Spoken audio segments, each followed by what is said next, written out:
यथासुरा। भगवान ने कहा उस समय में, हे देवताओं, हे ब्रह्मा जी, हे शंकर भगवान, श्री तो लापता हो चुकी है।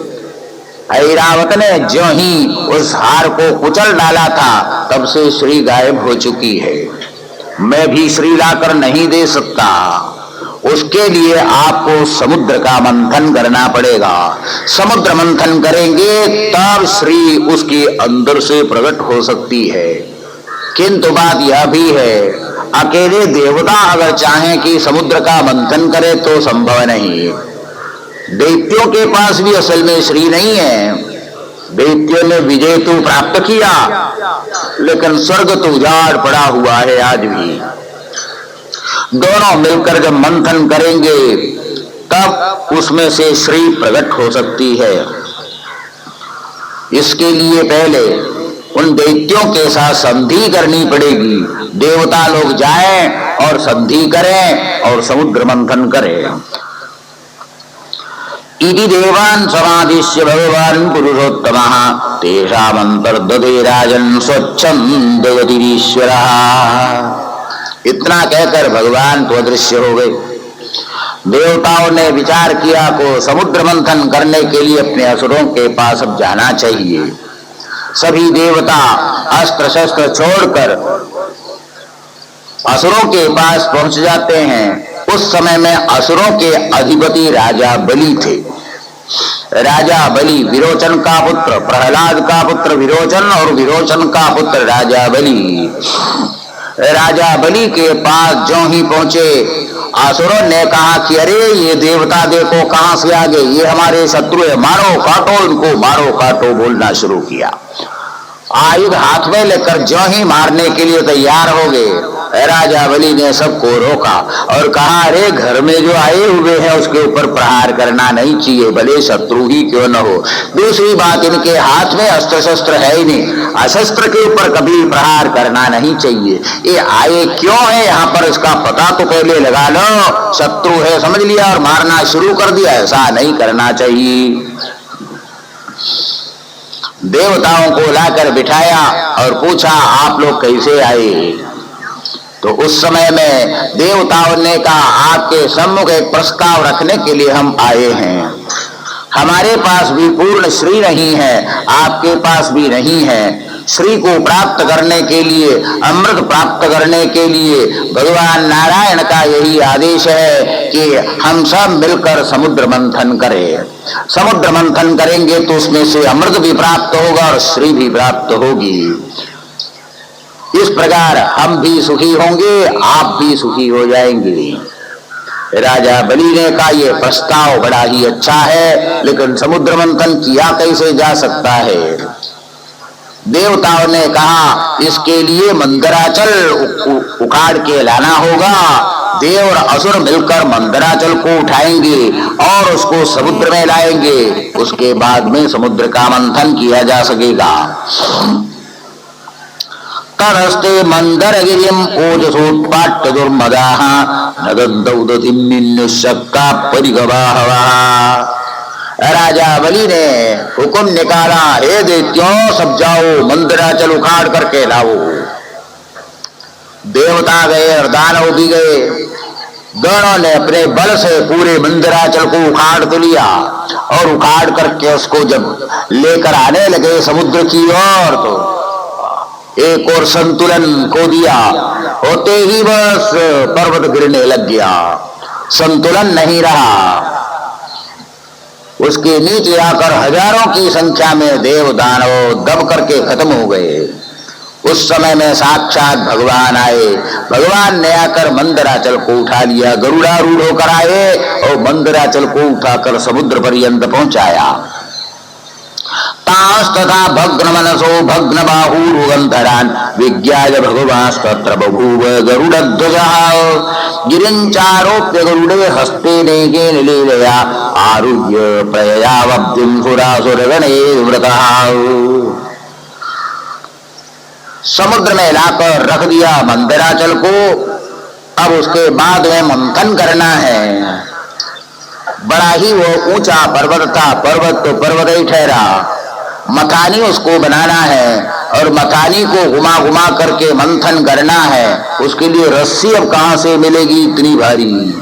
ये नारियल की रस्सी से कुछ होने वाला नहीं है, तो पत्थर है, एक बार इधर उधर करे तो टूट जाएगी रस्सी। अब क्या करना चाहिए? तब देवताओं ने कहा इसका उपाय तो यही है, वासुकी के पास अपने जाएंगे। वासुकी नाम के नाग है, सर्प है, बड़ा ही लंबा दीर्घ उसका शरीर है, उसी को रस्सी बना दिया जाए तो उससे हम मंथन कर पाएंगे। सब लोग पहुंच गए वासुकी के पास और वासुकी से कहा कि देखो समुद्र मंथन करना है, रस्सी का काम आप अपने शरीर से करेंगे तो ही काम चल सकता है। देवता असुरों ने कहा जब समुद्र मंथन से अमृत प्राप्त होगा तो आपको भी उसमें से भाग मिल जाएगा।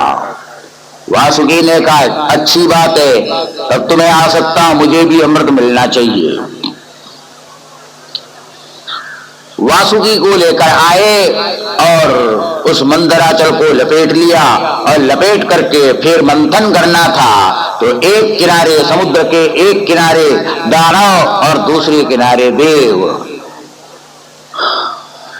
प्रश्न हुआ अब जो है कौन किसको कौन सा भाग पकड़े। भगवान श्री कृष्णचंद्र ने नारायण ने देवताओं को चलो ये मस्तक तुम लोग पकड़ो और जो पूंछ है वो असुर लोग लेंगे, हाथ में लेंगे। मस्तक को पकड़ लिया देवताओं ने और पूंछ असुरों को जब दिया, असुरों ने कहा हम कोई पूंछ पकड़ने वाले नहीं हैं, हम इतने नीच थोड़े ही है कि सांप की पूंछ पकड़े। हम नहीं मंथन करेंगे इस प्रकार, हम कोई नीच नहीं है, हम कश्यप दायाद है। कश्यप हमारे पिता है, महान ऋषि है, उनसे जिन्होंने जन्म प्राप्त किया कितने श्रेष्ठों सांप की पूंछ पकड़े भला। भगवान ने इशारा किया देवताओं को एक काम रुक जाएगा, तुम चलो पूंछ की ओर और उनको मस्तक पकड़ने दो। असुरों ने मस्तक पकड़ लिया और देवताओं ने पूंछ पकड़ लिया। ईकितोष्णे स्थितान् दैत्यान् विलोक्य पुरुषोत्तमः स्मयमानो विसज्जाग्रं पुच्छं जग्राह गामरः। अब उसके बाद वे मंथन प्रारंभ हो गया। मध्यमानेर नवेशोद्रिः अनागारो यपो विशत् ध्रियमाणो विगलिभिर गौरवात् पांडुनंदन। मंथन जब शुरू हो गया लेकिन पर्वत इतना भारी था वो धीरे धीरे नीचे की ओर धंसने लग गया। देवता और असुर दोनों बोलने लगे थामो, पकड़ो पकड़ो, उठाओ इसको। क्या उठाना था, वो तो पर्वत नीचे चला गया। कितनी उन्होंने कोशिश किया लेकिन पर्वत को ऊपर उठाना उनसे नहीं बना।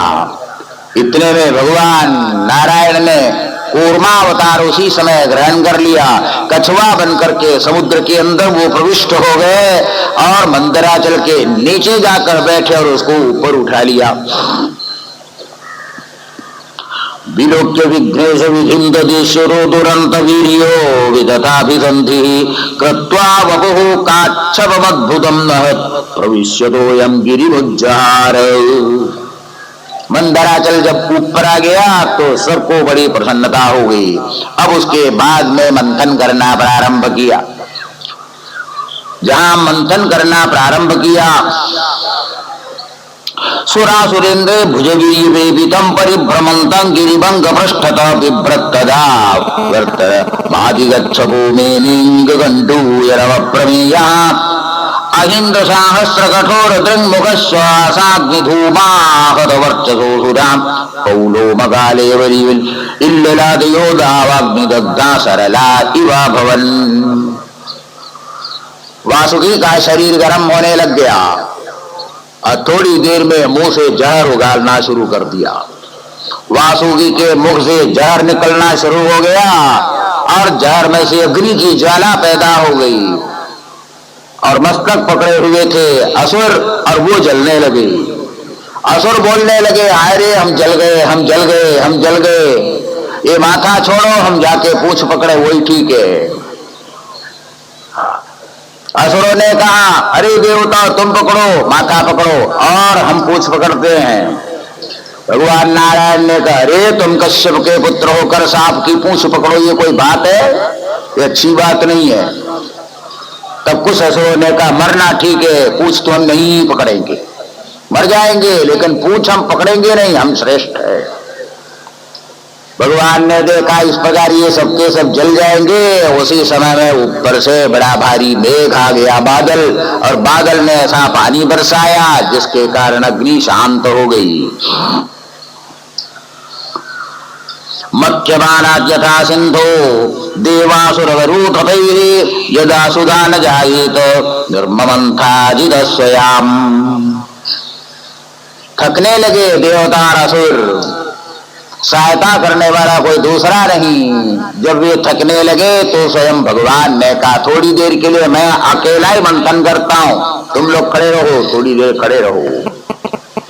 मेघश्याम कनकपरिधि कर्ण विद्योत विद्युन्मूर्ध्निभ्राजद्विलुलितगज श्रद्धरो नेत्रक्तनेत्रः जयतेर्दोर्भे जयदभयदैर्जन्तुशूभं गृहीत्वा मथ्नन्मथ्ना प्रतिगिरिवाशोभदा। थोड़ी देर तक भगवान ने अकेला ही अपना एक पांव एक किनारे रखा, दूसरा पांव दूसरे किनारे रखा और दोनों हाथों से मंथन करना प्रारंभ किया। थोड़ी देर तक भगवान नारायण ने भी इसी प्रकार समुद्र मंथन किया। निर्मथ्यमाना उदधीर बुद्धिशम महुल्बणम भालहलाहमग्रदः संभ्रांत मीनोन्मगराहि गच्छवत् तिमिद्दुब ग्रादि तिमिंगिलाहुला। जब इस प्रकार मंथन होने लगा, उस मंथन के समय में सबसे प्रथम अमृत नहीं आया। मंथन करना जहां शुरू किया कि देखते ही देखते भयंकर हालाहल प्रकट हो गया, जहर प्रकट हो गया। उस सरोवर के समान यहां भी अर्थ है। यहां पर भी समुद्र मंथन का अर्थ है संसार का मंथन। आप अमृत अगर चाहते हैं तो संसार का मंथन करना पड़ेगा, पर्यालोडन करना पड़ेगा, अवलोडन करो, देखो, समझो, बूझो, उसके बिना अमृत नहीं निकल सकता। देवता और असुर दोनों का जब संधि हो जाए तब ये मंथन संभव है। देवता कहते हैं दैवी संपदा को, असुर कहते हैं आसुरी संपदा को। देवता किसको बोलते हैं? अभयम, सत्व, संशुद्धि, दान, योग, व्यवस्थिति, दान, दम, ये सबके सब देवता है। और दम, बदर्प, अभिमान आदि ये सबके सब असुर है। संसार में जीना हो तो दोनों की जरूरत पड़ती है। केवल देवता ही देवता रह जाए तो भी नहीं बनेगा, केवल असुर ही असुर रह जाए तो भी नहीं हो सकता है। घर में अगर रहना हो तो कभी तुमको देवता बनना पड़ेगा और कभी असुर भी बनना पड़ेगा। बच्चे लोग काम बिगाड़ना जहां शुरू करेंगे तो उनके ऊपर गुस्सा करना पड़ता है, तो गुस्सा करना तो असुरों का काम होता है। तुम कैसे करते हो? गुस्सा नहीं करते तो बच्चे बिगड़ जाते हैं। हर हमेशा शांत शांत शांत बने रहे तो नहीं होता, और हर हमेशा गुस्सा ही करते रहे और पीटते ही रहे तो भी नहीं चल सकता है। इसलिए दोनों मिलकर जब काम करे तो ही ये संसार का मंथन हो सकता है। देवता भी चाहिए और असुर भी चाहिए। इस प्रकार दोनों जब मंथन करने लग जाते हैं तब बीच बीच में भगवान भी सहायता करते हैं। लेकिन याद रखो, कोई भी कार्य करते हो तो पहले कुछ देर तक जहर की घूंट पीनी ही पड़ेगी। पहले कुछ कष्ट होगा, तकलीफ होगी, तकलीफ सहे बिना कोई भी कार्य सिद्ध नहीं होता। एक छोटा मोटा भी कार्य शुरू करो, इतनी झंझट उस समय उठानी पड़ती है, उधर दौड़ो इधर दौड़ो, भारी तकलीफ होती है। यही तो जहर है। पहले जहर की घूंट पियो, उसके बाद अमृत की आशा रखो। ऐसा ना समझना काम शुरू कर दिया और दूसरे दिन बहुत सारा धन आ गया, लक्ष्मी तुम्हारे घर में आकर सोने की वर्षा करने लग गई। ऐसा कभी हो ही नहीं सकता। समुद्र मंथन कर रहे थे देवता और असुर, तो प्रथम वहां पर हालाहल पैदा हो गया, जहर पैदा हो गया। जहर जहां पैदा हो गया, ऊपर जहर पहुंच गया और उसमें से ज्वाला निकलने लगी और उत्तरोत्तर बढ़ती गई और ऐसा लगने लगा कि ये ज्वाला तीनों भुवन को जलाकर भस्म कर देगी। अब क्या करना चाहिए। सबके सब चिंता में पड़ गए। अब इस जहर को भला कौन शांत करे। किसी के पास कोई उपाय नहीं था। वहां पर ब्रह्मा जी भी कुछ कार्य करने में असफल हो रहे थे, विष्णु भगवान भी कुछ करने में असमर्थ हो रहे थे। अंत में सब लोगों ने मिलकर भगवान शंकर से प्रार्थना की। तदुग्रवेगं दिशिदिशुपर्यदो विसर्परुत्सर्पदसंयमप्रति भीता प्रजा दुद्रुरंगसेश्वरा रक्षमाणा शरणं सदाशिवम्। भगवान शंकर के पास जाकर देवता असुर सब लोगों ने प्रणाम किया। देव देव महादेव भूतात्मन भूत भावन त्राहिन शरणापन्नास्त्रैलोक्यदहराद्विषाः त्वमेव सर्वजगत ईश्वरो बन्धमोक्षयोः तं त्वाम् अर्चन्ति कुशलाः प्रपन्नार्तिहरं गुरुम्। हे देवदेव, हे महादेव, हमारी रक्षा करो। आज इस संसार की रक्षा करने में कोई दूसरा नहीं है। पूरे जगत की रक्षा करने वाले आप हैं। आप स्वयं विश्व रूप है। आपकी नाभि ही ये आकाश है और ये दिग्मंडल है, ये सब आपके हाथ है। पूरा जगत ये आपका ही स्वरूप है। हे भगवान, आप आओ और इस जहर का उपसंहार करो। मृड बोलते हैं भगवान शंकर को, जो सबको सुख पहुंचाने वाला वही तो मृड कहलाता है। जब इस प्रकार सब लोगों ने भगवान शंकर से प्रार्थना की, अहो भगवान्येतत् प्रजानां पश्य वैशसं क्षीरोदमथनोद्भूता कालभूतादुपस्थिताम्। भगवान शंकर ने भवानी अम्बा माता पार्वती से कहा कि देखो, बड़ा भारी संकट प्रजा के लिए उपस्थित हो गया। क्षीर सागर का मंथन चल रहा है और उसमें से सर्वप्रथम ये जहर निकल आया है और उस जहर से सारा विश्व भस्म होने वाला है। आसाम प्राण परीप्सूनां विधेयम अभयम दिवे एतावांचि प्रभोरर्थो यद्दीन परिपालनाम। हमारा यही प्रथम परम कर्तव्य है। महान जो होता है उसके लिए जिम्मेदारी बहुत बड़ी होती है। जितने बड़े बनते हैं उनकी जिम्मेदारी भी उतनी बड़ी होती है। इसलिए इस जहर का उपसंहार अब हमें करना पड़ेगा। लेकिन जहर ले जाके डालें जहां जहां डालो वहीं भस्म हो जाएगा। स्वर्ग में डालो तो स्वर्ग भस्म हो जाएगा, वरुण लोक कुबेर लोक में जाओ तो वो भस्म हो जाएगा। जगत की रक्षा नहीं हो सकेगी। भगवान शंकर ने कहा भवानी को एक ही उपाय है, इस जहर को मैं स्वयं पी जाऊं। कहीं भी इसको डालते हैं वहीं वो भस्म हो जाने वाला है। पार्वती माता को भगवान शंकर का प्रभाव मालूम था, उन्होंने समर्थन कर लिया। एवमामंत्र भगवान भवानी विश्वभावना तद्विषम जगधुमारी भी प्रभाव ज्ञान नमोदत ततः करदलीकृत्य व्याविहालाहलं विषम आभक्षयन महादेव कृपया भूत भावना। विश्व रूप में भगवान शंकर वहां पर आए। अभी अभी ऐसा वर्णन नहीं किया था। उनकी वह विशाल अंजलि थी, उस अंजलि में संपूर्ण जहर को उन्होंने ले लिया था और लेने के बाद पूरे के पूरे जहर को उन्होंने मुंह में डाल दिया।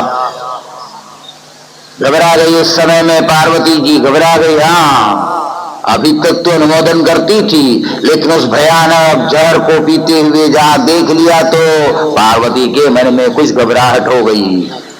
क्या किया पार्वती ने? शंकर भगवान का गला दबा दिया कि कहीं उधर में ना जाए और ये शंकर ही भस्म न हो जाए। गला दबा दिया था, नीचे जाने नहीं दिया। नीचे जाने नहीं दिया तो वो जहर कंठ में ही रह गया और कंठ में भी रहकर वहीं कंठ में रहकर वहीं वह पच गया। किंतु अपना प्रभाव उस जहर ने वहां छोड़ दिया। भगवान शंकर का गला नीला हो गया। इसी के ऊपर बड़े बड़े संत कवि महापुरुषों ने बड़ी बड़ी उपमा, बड़ा रूप, उत्प्रेक्षा सब करने लगे।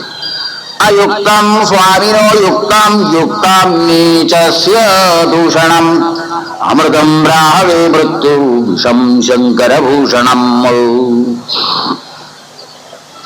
भगवान शंकर ने जहर पिया था और उनका गला नीला हो गया, लेकिन भगवान शंकर का यश तब से इतना बढ़ गया कि सब के सब नीलकंठ नीलकंठ बोलते हुए भगवान शंकर की स्तुति करने लगे। जहर पीने से भगवान शंकर की महिमा बढ़ गई, नीलकंठ होने से नीलकंठ बोलते हुए सब लोग भगवान शंकर की, नीलकंठ महादेव कहीं कहीं मंदिर है, उनकी प्रशंसा हो गई। जहर पीने से उनकी प्रशंसा होगी। आयुक्तम स्वामिनो युक्तम, राहु ने पिया था अमृत, ये भी अभी आप लोगों को सुनना है। राहु ने अमृत पिया था, लेकिन अमृत का परिणाम उसकी मृत्यु हो गई, बिल्कुल विपरीत, क्योंकि वो दुष्ट था। दुष्ट ने अमृत भी पिया लेकिन वो मृत हो गया। शंकर ने जहर भी पी लिया लेकिन वो हमेशा के लिए नित्य निरंतर यशस्वी बन गए। अमृतम राहवे मृत्यु विषम शंकर भूषणाम। इसलिए कहते हैं कि वस्तु की महत्ता कोई खास नहीं है, व्यक्ति की ही वही महत्ता होती है। व्यक्ति अगर महान हो तो तुच्छ वस्तु भी महान बन जाती है, और व्यक्ति नीच हो तो महान वस्तु भी नीच हो जाती है। प्रस्कन्नम विवद पाणेर्य किंचित जगृहुस्मदत् वृश्चिका ही विषौषध्यो दंदशुगाश्चये भरी। वह जहर कैसे था, जहर किस प्रकार था, नमूने के रूप में आज भी आपको उपलब्ध है। भगवान शंकर ने उस विशाल व्यापक अंजलि में जहर लेकर पी लिया था। अब पानी पीने के बाद जैसे लोग अपने हाथ को झाड़ देते हैं और छींटे इधर उधर पड़ जाते हैं, इसी प्रकार शंकर ने भी अंजलि को झाड़ा तो कुछ बूंदें इधर उधर पड़ गई थी। उन्हीं बूंदों के कारण आजकल जो सर्पों में जहर देखते हैं, बिच्छुओं में जहर देखते हैं, विष वृक्ष में जो जहर देखते हैं, वो सब उसी का परिणाम है। छोटी छोटी छींटों का जब यहाँ तक परिणाम हो गया तो पूरा जहर कैसा रहा होगा, ये कल्पना कर लो। भयंकर वह जहर कैसे भगवान शंकर ने पी लिया था और विश्व की रक्षा की थी। पीते गरे प्रशांकेन प्रीतास्ते वरदानवाहा ममन्तुस्तरसा सिंधुम नगर्धानी ततो भवत। सर्वप्रथम जहर प्रकट हो गया था, उसके बाद फिर से देवता और असुर दोनों ने मिलकर समुद्र का मंथन किया। तब उसमें से प्रथम कामधेनु प्रकट हो गई थी। कामधेनु जो गाय है वो वहां से प्रकट हो गई। पुनः मंथन किया तो उच्चैश्रवा नाम का घोड़ा वहां से प्रकट हो गया। फिर मंथन में ऐरावत गज वहां से प्रकट हो गया। इन सबको देवताओं ने अपना लिया था। कौस्तुभ मणि फिर प्रकट हो गई थी, जिसको भगवान नारायण ने अपने गले में डाल दिया। पारिजात और अप्सरस ये सब पैदा हो गए, वो सब देवलोक में चले गए। इसके बाद में जो गायब हुई हुई लक्ष्मी थी, वो लक्ष्मी श्री प्रकट हो गई। ततश्चाभिरभूत् साक्षात् श्रीरमा भगवत्परा रंजयन्ती दिशः कान्त्या विद्युत् सौदामनी यथा। दुर्वासा ऋषि के श्राप के परिणाम स्वरूप जो श्री गायब हो गई थी, समुद्र मंथन करते करते रत्न के रूप में वह प्रकट हो गई। क्या उसकी कांति, क्या उसकी शोभा। श्री तो श्री ठहरी, उसका नाम ही श्री है। उस श्री के जोड़ने पर भी सब मनुष्य अच्छे होते हैं। लोग कह देते हैं श्रीमान रामलाल, श्रीमान कृष्णलाल, सब बोलते हैं, सब जगह श्री जोड़ना पड़ता है। पूरे जगत के अंदर जो शोभा है वह तो श्री है, वह लक्ष्मी है। वही लक्ष्मी वहां से प्रकट हो गई। श्री को जब देखा, सबके मन में अभिलाषा हो गई है, हमारे पास में आ जाए, हमारे पास में आ जाए, हमारे पास में आ जाए। ऋषियों ने उस समय में कहा, ये छीना झपटी यहाँ पर हो जाएगी, ये तो ठीक नहीं है। इस श्री के हाथ में हार दे दिया जाए। जिसका ये वर्णन करे, जिसको ये पसंद करे, उसके गले में हार डाल दिया जाए और उसी की पत्नी के रूप में ये श्री रह जाएगी। हार लेकर श्री इधर उधर घूमने लगी, लेकिन सब में कुछ ना कुछ दोष दिखाई दिया। असुर तो असुर ही ठहरे, लेकिन देवता लोभी ठहरे, उनके वे दोनों ही उसके लिए योग्य नहीं है। ब्रह्मा जी है तो ब्रह्मा जी बहुत पुराने हो चुके हैं। शंकर भगवान को देखा, ये तो जहर पीने वाले ठहरे, इनके पास रहने से शायद हमको भी जहर पीना पड़ जाएगा कभी।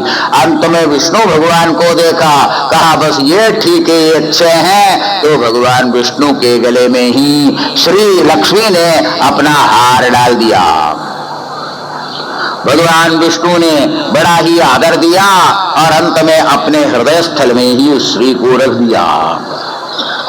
तस्याश्रियस्त्रिजगतो जनको जनन्या वक्षो निवासवगरोत्परमं विभूतेः श्री स्वाप्रजास्य करुणेन निरीक्षणेन यत्तस्थितैतयदसाधिपतिं स्त्रिलोकान्। पुनः मंथन किया गया, क्योंकि अभी समाप्त नहीं हुआ था। तब उसमें से वारुणी निकल आई। वारुणी मदिरा को बोलते हैं। असुरों ने कहा, अरे देवता, वो जो जो निकला वे रखा तुम ले जाते हो, हमको भी तो कुछ चाहिए।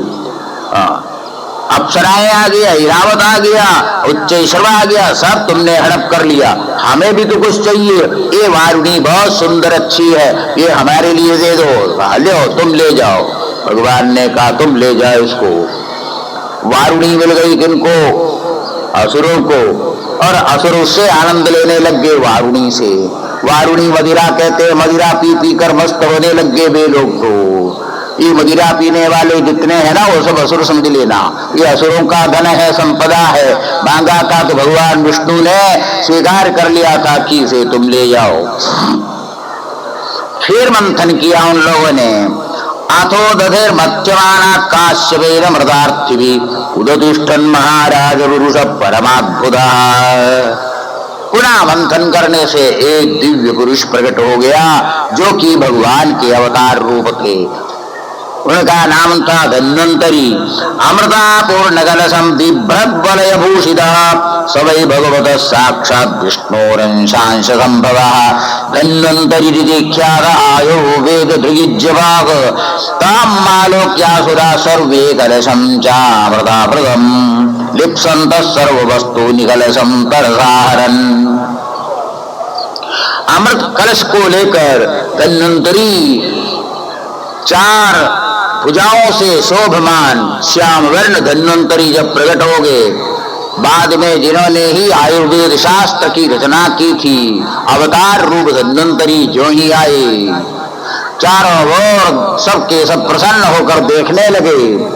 और जो ही किनारे पहुंचे, ऊपर चढ़े नहीं थे, उससे पहले ही दैत्यों ने उनके हाथ में से घड़ा छीन लिया और छीन करके वो वहां से भागते बने, भाग कर चले गए। देवता लोग देते रह गए। विषन्न मनसो देवा हरिं शरणमाययु यदि तद्दैन्यमालोक्य भगवान प्रत्यगामग्रसो माचिद्यतमितोर्थं वह साधयिष्ये स्वमायया।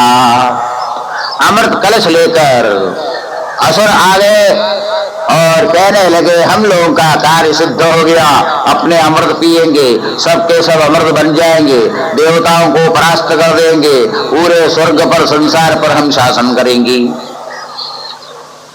लेकिन उनके आपस में झगड़ा हो गया थोड़ा सा। उस समय में असुर लोग आपस में कहने लगे, हम पहले पिएंगे, हम पहले पिएंगे, हम अमृत भक्षण पहले करेंगे।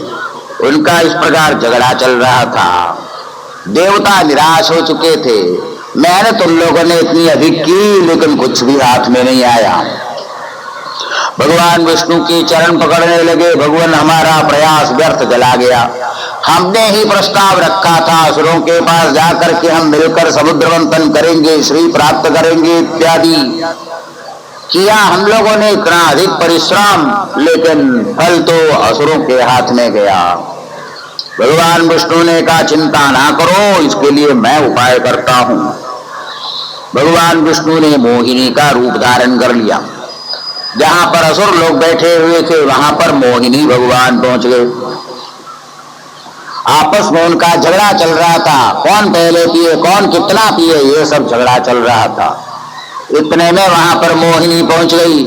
मोहिनी का बड़ा ही सुंदर वह स्वरूप था असुर लोग कहने लगे, अरे रे ये कौन आई यहाँ पर, अहो रूप महो धाम अहो अस्या नवम वया, आश्चर्य आश्चर्य कैसा इसका स्वरूप सुंदर है।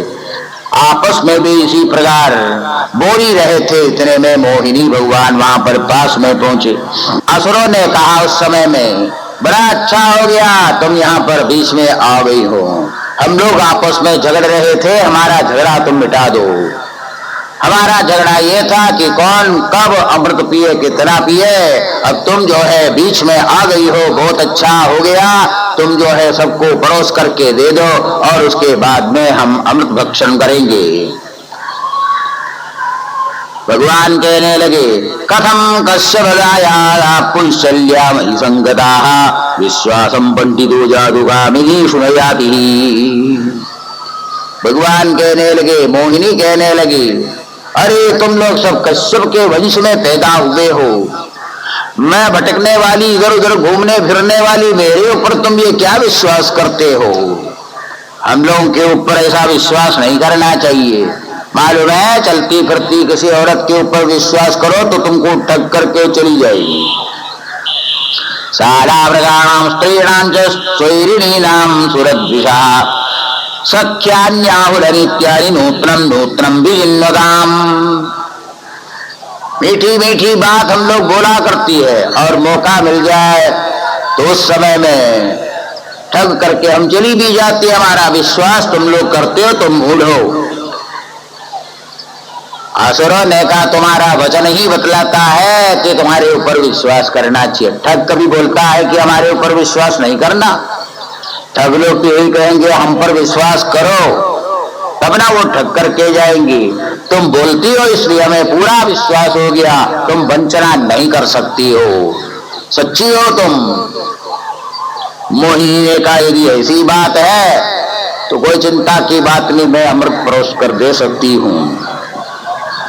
यद्यद्विविधं कुजगादुवाकृतम मया वो विभजी सुधानिमाम, लेकिन बीच में मुझे टोकना नहीं होगा, गड़बड़ कुछ करना नहीं होगा, मैं जो भी कुछ बोलूंगी सब तुमको करना होगा। असुरों ने कहा, जो कहो सब हम करने के लिए तैयार है। मोहिनी ने कहा कि देखो, पहले तुम स्नान करके पवित्र होकर आ जाओ। अमृत है ये, अमृत पीने के लिए अपवित्र होकर कभी नहीं ग्रहण किया जाता है।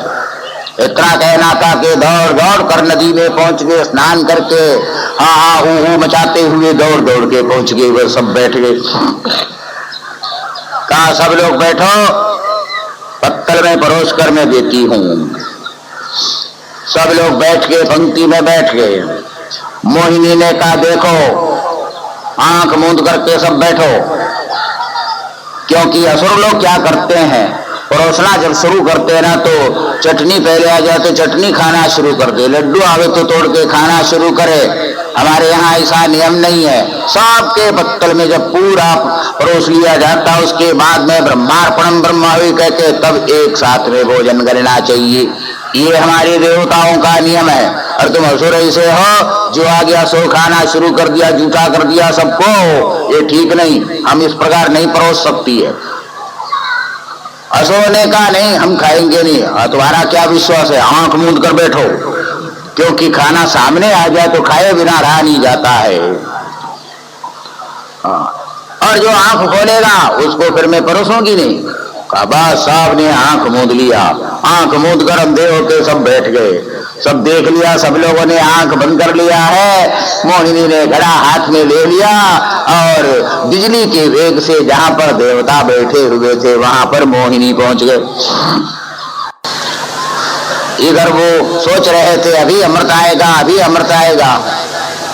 अमृत नहीं आ रहा था तो लोगों ने सोचा उस किनारे से परोसना शुरू किया होगा। बहुत कोमल है ना ये, दौड़ दौड़ के तो काम कर नहीं सकती है, इसलिए धीरे धीरे धीरे धीरे परोस कर आ रही होगी। चलो चिंता छोड़ो। आंख मूंद करके खाली पत्तल टटोलते रह गए सब असुर। काफी देर बीत गई लेकिन अभी तक अमृत आया नहीं। एक चालाक उसमें था जो सिंहिका का पुत्र था। सिंहिका की बात पहले आप सुन चुके हैं, हिरण्यकशिपु की वो पुत्री थी। उसका लड़का था सहिंगे। उसने धीरे से आंख खोल करके देखा, पत्तल पर कुछ भी नहीं आया है। इधर उधर आंख डालकर देखा, किसी भी पत्ते में कुछ भी नहीं आया है। अच्छी तरह से देखा, ना तो अमृत का कुंभ है, ना मोहिनी है, सब पत्ते खाली खाली। उसने जोर से कहा, रे मूर्खो, ये क्या तुम लोग आंख बंद करके बैठे हुए हो? वो मोहिनी ठग करके चली गई तुम लोगों को, यहाँ पर कोई अमृत का कुंभ नहीं है। असुर ने कहा, अब तेरे को अमृत नहीं मिलेगा क्योंकि तुमने आंख खोल दिया, हमको बेवकूफ मत बनाओ, हम आंख खोलने वाले नहीं है। सही ने कहा, आंख बंद करके बैठे रहो, अभी तुम बैठे रहो। वहां से भाग भाग कर देवताओं के बीच में वह आ गया। वहां आकर देखा तो मोहिनी भगवान सबको परोस रही थी, अमृत परोस रही थी। उसने अपना रूप बदल दिया और देवता का स्वरूप धारण करके वो जाकर बैठ गया बीच में। मोहिनी भगवान विष्णु भगवान परोसते जा रहे थे और सही जो था राहु, अब उसके पत्तल में भी डाल दिया अमृत और आगे जो ही जाने लगे अब वो चाटना शुरू कर दिया तुरंत। असुरों का स्वभाव ही होता है, या देख लिया तो थोड़े रहा जाएगा, इसलिए उसको चाटना शुरू कर दिया। कहते हैं कि सूर्य देव चंद्र देव दोनों वहां पर आसपास में बैठे हुए थे। उन लोगों ने तुरंत कहा, अरे ये तो असुर दिखता है, इससे रहा नहीं गया। देखो, आचमन भी नहीं किया, कुछ भी नहीं किया, ब्रह्मार्पण नहीं किया, चाटना शुरू कर दिया।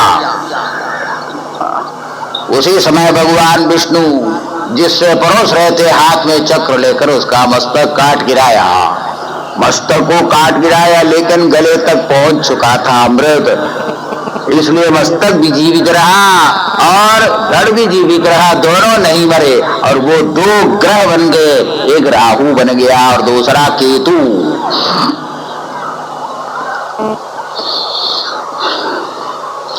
स्वर्भानुर्देव संसदे प्रविष्ट सोममभिवत चंद्रार्काभ्यां च सूचितः चक्रेणक्षुरधारेण जहार विपदश्यरा हरिस्तस्य गबन्धस्तु सुदया प्लावितो भगत यस्तु पर्वणि चंद्रार्कौ अभिधावति वैरधीः पीतप्राये मृते देवीर्भगवान् लोकभावनः पश्यतामसुरेन्द्राणां स्वरूपं जगृहे हरिः।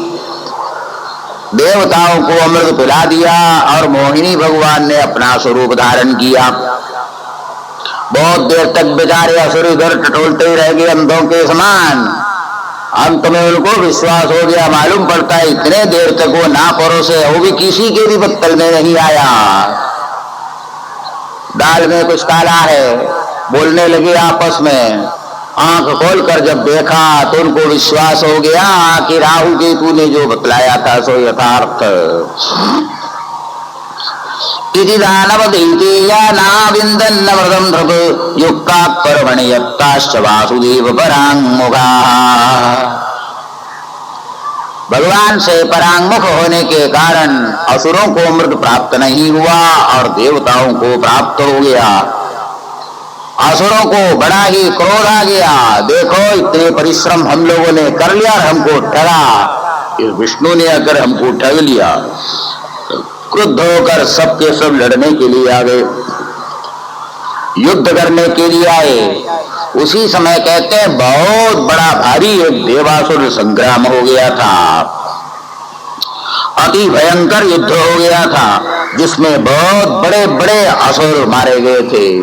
देवताओं की शक्ति बहुत बढ़ चुकी थी क्योंकि वे अमृतपान कर चुके थे। प्राहरत कुलिशम तस्मा अमोघम परवर्धना सयानो न्यवदद्भूवो चिन्ह क्षैवाचलः। जंब नाम का बहुत बड़ा भारी असुर था, वो हिरण्यकशिपु के पुत्र का पुत्र था। जंभस्य संक्रुद्धो वज्रेणापहरच्छिरः जंभं श्रुत्वा हतं तस्य ज्ञातयो नारदर्शा नमुचिश्च बल। नमुची का भी वध कर लिया। नमुचिसूदन जंभारी आदि नाम इंद्र के उस समय में पड़ गए थे। इस प्रकार असुरों का संहार करते जा रहे थे देवता। एक दो की बात नहीं, हजारों लाखों असुरों का संहार उन लोगों ने जब किया। ब्रह्मणा प्रेषितो देवान् देवर्षिर्नारदो नृपवारयामास यूतान् दृष्ट्वा दानव संशयाम्। देवर्षि नारद जी उस समय में पहुंच गए वहां पर। ब्रह्मा जी ने उनको भेजा था। देवर्षि नारद जी ने कहा, रे देवताओं, इन असुरों का पूरी तरह से संहार मत करो। पहले ही हम आपको बता चुके, अध्यात्म पक्ष का अर्थ तो यहाँ पर हमेशा याद रखना होगा। असुरों के बिना भी संसार चल नहीं सकता, असुरों को भी रखना जरूरी है। असुरों की सहायता पाकर तुम लोगों ने अमृत प्राप्त किया है और उन्हीं असुरों का तुम संहार कर रहे हो। बंद करो, ये युद्ध बंद करो। लाखों असुर मारे जा चुके थे, राजा बलि भी गिर चुके थे वहां पर युद्ध में। तत्रा विनष्टा अवयवान् विद्यामान शिरोधरान् कुशना जीवयामास संजीवन्यासु विद्या। तब देवासुर संग्राम उस समय में बंद हो गया और इंद्र स्वर्ग का अधिपति हो गया। देवता स्वर्ग में पहुंच गए और असुर लोग सब पाताल में चले गए। वृषध्वजो निशम्येदं योषिद्रूपेण दानवान् मोहयित्वा सुरगणान् हरिः सोमोपाययत्। शंकर भगवान ने जब ये सुना, मोहिनी रूप धारण करके भगवान विष्णु ने असुरों से अमृत छीन लिया और देवताओं को पिला दिया।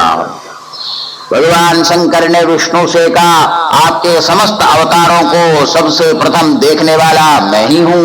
रामावतार में शंकर पहुंचते हैं, कृष्णावतार में शंकर पहुंच जाते हैं। कहा, ये मोहिनी अवतार जो हुआ है मैं उसे भी देखना चाहता हूँ, मैंने नहीं देखा। भगवान विष्णु ने कहा, ना देखो तो ही ठीक रहेगा। यह आग्रह होने से भगवान शंकर को मोहिनी का रूप दिखाया था। असद विषयमंकृं भावगम्यं प्रपन्नान् अमृतम अमरवर्यानाशयत् सिन्धुमख्यं कपट युवति वेशो मोहयन् यस्सुरारीन् तमहं वसुधानां कामपूरं नतोऽस्मि। असुरों को परास्त कर देवताओं को अमृतपान कराने वाले उस भगवान विष्णु को हम प्रणाम करते हैं। मनुर्विवस्वत पुत्र श्राद्धदेवैरि श्रुत सप्तमो वर्तमानो यस्तदपत्यानि मे शृणु। 7वां मनंतर, 6 मनंतर तक आप सुन चुके, अब 7वां मनंतर सुनो।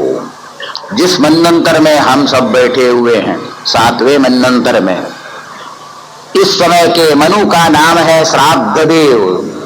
मनु अभी तक भी विद्यमान है और पूरे मनंतर में वे रहने वाले भी हैं। उनके पुत्र जो हुए उनका नाम हम पहले बता देते हैं। इक्ष्वाकुर्नभगश्चैव धृष्टश्चर्यादिरेव च हरिष्यन्तो धनाभागः सप्तमोऽधिष्ठ उच्यते करुषश्च पृषद्रश्च दशमो वसुमान् स्मृतः मनोर्वै वस्तुतस्येते दशपुत्राः परन्तप। श्राद्धदेव मनु के 10 पुत्र हो गए थे, इक्ष्वाकु, नभग आदि। सबकी कथा आप लोग अभी थोड़ी ही देर में 9वें स्कंध में सुनने वाले हैं। जिस इक्ष्वाकु वंश में भगवान राम का भी जन्म हुआ था, वो भी आपको दोपहर को अभी अभी श्रवण करना है। और इसी मनंतर में भगवान ने वामनावतार ग्रहण कर लिया था। अत्रापि भगवत जन्म कश्यपादधितेरभूत् आदित्यानाम अवरजो विष्णुर्वामन रूपधृग।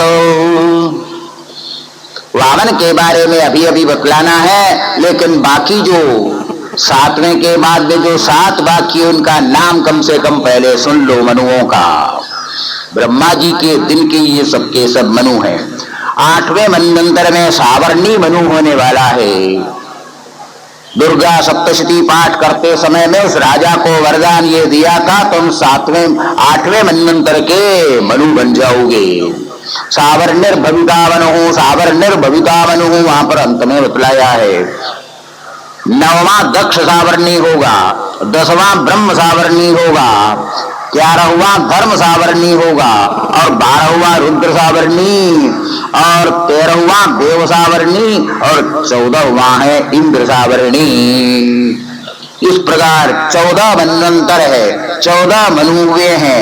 धर्म की ही रक्षा करने के लिए मनुओं का अवतार होता है। मनु अंतर में एक एक मनु अपने समय में धर्म की रक्षा करने के लिए कटिबद्ध बने रहते हैं। ततो धर्मं चतुष्पादं मनस्थिताः युक्ता संचारयन्त्यब्धा स्वे स्वे काले महीन्द्रव। अपने अपने समय में मनु धर्म की रक्षा करते हैं। वो अपनी स्मृति को तैयार कर दे देते, मनुस्मृति जिसको बोलते हैं। बले पादत्रयं भूमे कस्माद्धरिदया चतो भूतेश्वर कृपणवल्लभार्थो विबबन्धतम्। अब वामनावतार की कथा आ रही है। 7वें मनवंतर की ही बात है। 14 मनवंतरों का नाम आपने सुन लिया।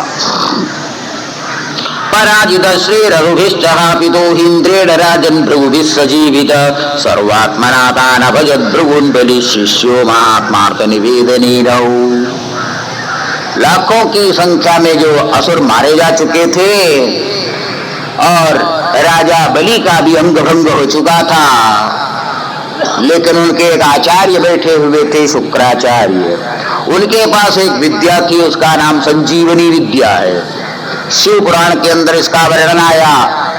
काशी में रहकर उन्होंने तपस्या की थी, तब भगवान शंकर ने उनको संजीवनी विद्या दी थी।